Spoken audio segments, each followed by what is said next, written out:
العالم يصرخ من أجل حلب. That crimes against humanity and war crimes have been and continue to be committed in Syria. They've also been exposed to atrocious things that no child should never have to see. And the very real concerns that we have that the regime is about to carry out some truly appalling acts around and in the city of Aleppo. وأهلها تتعالى صرخاتهم في وجه الحكام كي يرحلوا ويجنبوهم مصيرا كارثيا. فها هي حلب أكبر مركز عمراني وتجاري في سوريا تسوقها الأقدار إلى معركة قد تكون حاسمة في النزاع الدامي الذي يمزق البلاد منذ أكثر من 16 شهرا.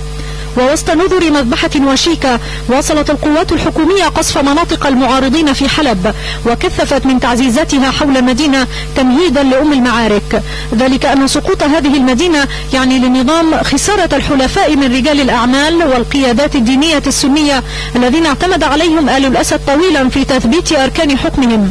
أما بالنسبة لمقاتلي المعارضة الذين وضعوا في حالة استنفار فإن الاستيلاء على حلب يفتح الطريق لإنشاء منطقة آمنة وسيمكنهم من تكرار النموذج الليبي مع مدينة بني غازي.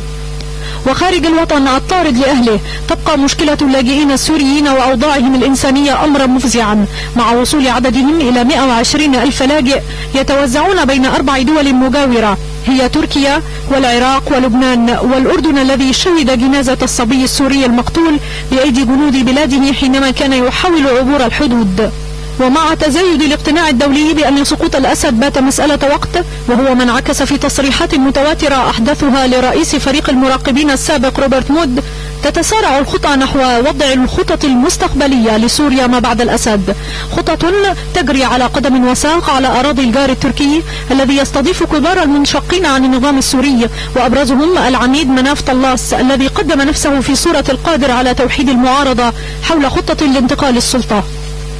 لكن يساور كثيرين شكوك في أن مشكلات سوريا ستنتهي مع عزل الأسد، إذ يخشى مما قد يعقب رحيله من فوضى أو صراع أطول أمدا وأوسع مدى في بلد تتنوع فيه الأعراق والطوائف.